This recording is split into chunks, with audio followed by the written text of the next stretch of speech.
Hi everybody, Ukulele here with a quick guide to troubleshooting chords. Now sometimes you're playing your favorite song and you're going through your chords at full speed and you might hear some buzzing or some scratching or some missing notes in there and you might be wondering what's going on. So it's a good idea to troubleshoot your chords to kind of slow things down and make sure that everything is working properly, that your fingers are placed in the right positions, and that your chords are sounding full and clear. So to do that, we'll start with our simple progression, F, G, 7, C. You can play each chord one time, nice and softly like this.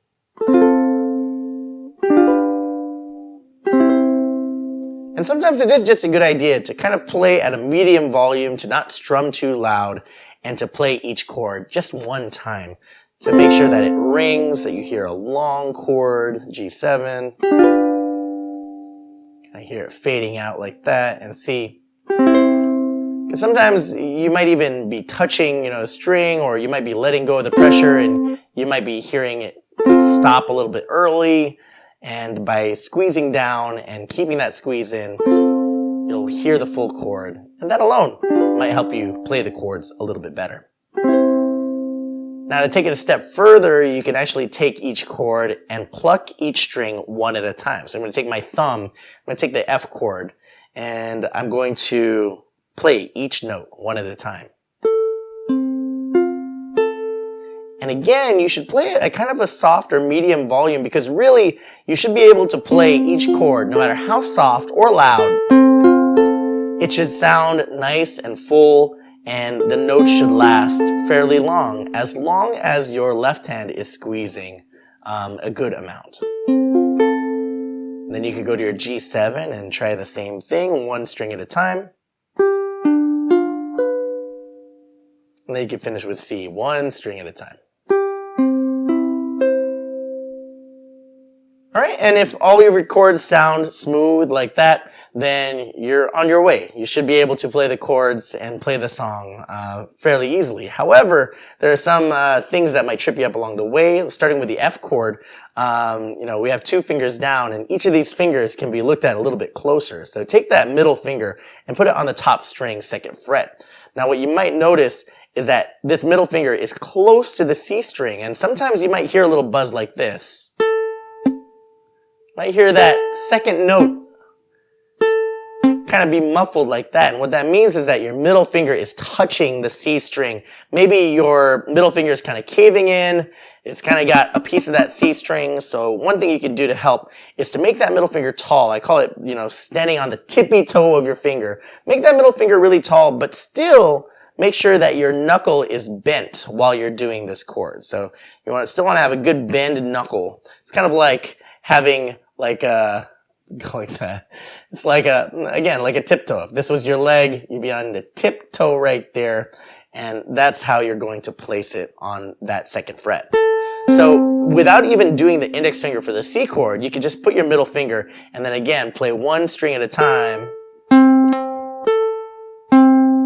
until you get rid of that buzz. See, if you touch it, you get that, but if you lift it, you get this. And then, without doing too much, add your pointer finger to that 1st fret where the F chord is. And then you should be able to get, once again, a very clear sound. Now looking at the other finger, looking at the index finger, that placement really matters for this pointer finger. Because if you go too far to the left, you can go too far to the nut of the ukulele, you might get a little bit of that buzziness because you're too far this way. So by bringing it to the middle, you'll sound even clearer, or even to what I call the sweet spot, right there next to the metal. Get you a pretty solid sound. You don't want to go over because you'll start kind of muting it again. So come back. And once you feel like it's got a really nice sound, try to put your fingers back and make that F chord. Again, every note one at a time. Alright, and that's troubleshooting your F chords. So now we're going to go to the G7, and that index finger placement is going to stay the same as you change to G7. So keep that index finger where it is in that sweet spot, and then add your other two fingers for G7. What you'll notice is that I try to position my other two fingers also in that sweet spot. So they're also very close to the metal. See, they're not back here. They're all the way up here. And that way, I make sure that I get a really good squeeze on these 3 notes. Now again, that middle finger might be touching that index finger note. Might be doing that. So again, tall fingers. And another thing that really helps with the G7 is to make sure to turn your wrist a little bit to the side, a little bit to the left side here. Will allow your fingers to get in the right position. If you kind of keep your wrist straight like this, now my ring finger is kind of squished over here. I'm gonna get some weird sounds like that. So if I turn my wrist just a little bit, I'm better off squeezing here. Last thing is to, what's really nice about troubleshooting is that you might hear something that you didn't expect to hear, which is maybe that last note is not coming out. So by using that troubleshooting technique, you might notice that you need to squeeze a little bit more on a certain finger. Yeah, so once you kind of hear each individual note, you'll know where you need to apply more pressure. In this case, the ring finger. Sometimes your fingers just forget to squeeze. You gotta squeeze a little bit harder. And once you've finished through the troubleshooting process, you should be able to strum these chords at any volume. And they should always sound long. And you should always hear kind of like, the length of that note through the whole chord.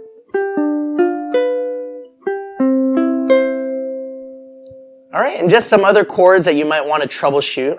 We're going to go to the E7 chord. This can sometimes be a difficult chord to remember, so I always tell my students, just remember 1, 2, 0, 2. Some chords, they look like things, like the G chord looks like a triangle.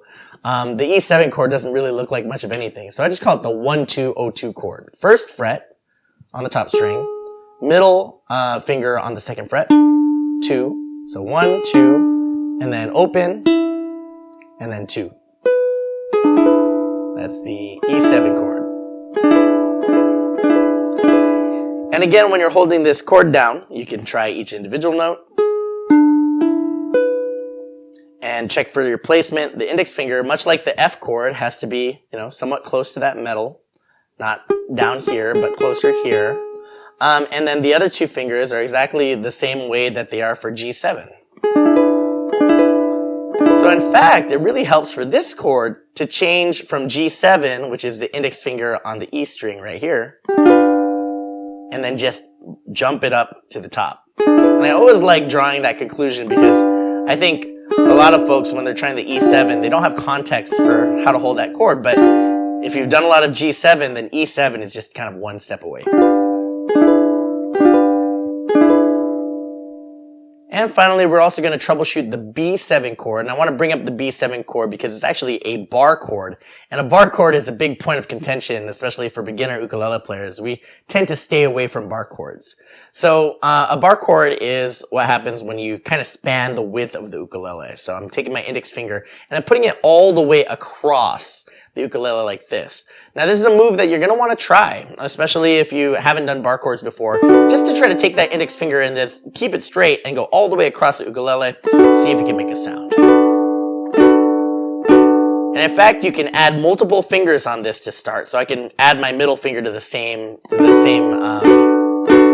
fret like that. I'm on the second fret here, and I can add the third finger if I want. I can put my whole hand against that second fret until it works. It's like a dog pile. Like everybody pitch in. And a couple of things to just troubleshoot the bar is to make sure your finger is straight. Even whether you're putting all the fingers or just one finger, make sure it's super straight.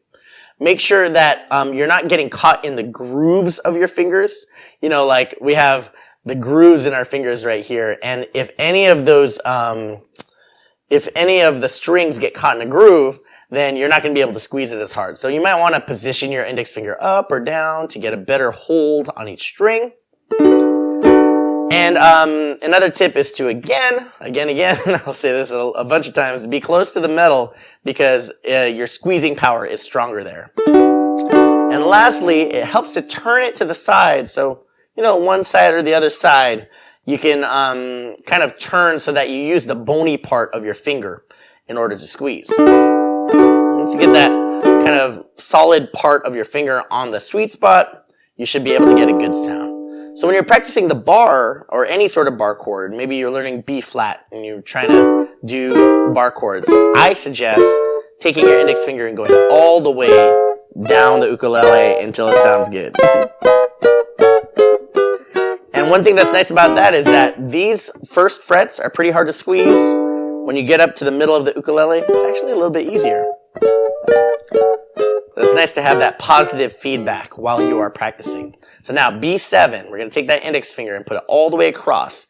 And you can do B7 a couple of ways. One, you could just do the index finger on the 2nd fret and then do the middle finger on the C string.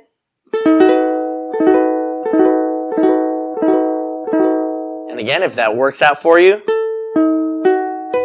then you're done.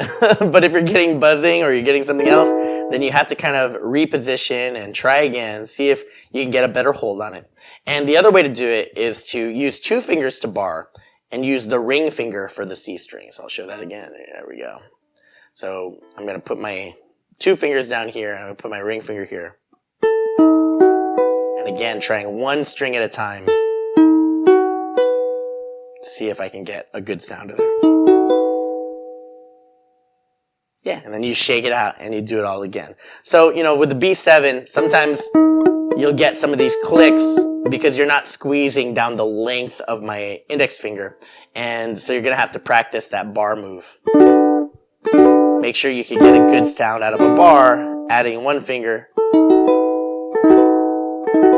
And there you go.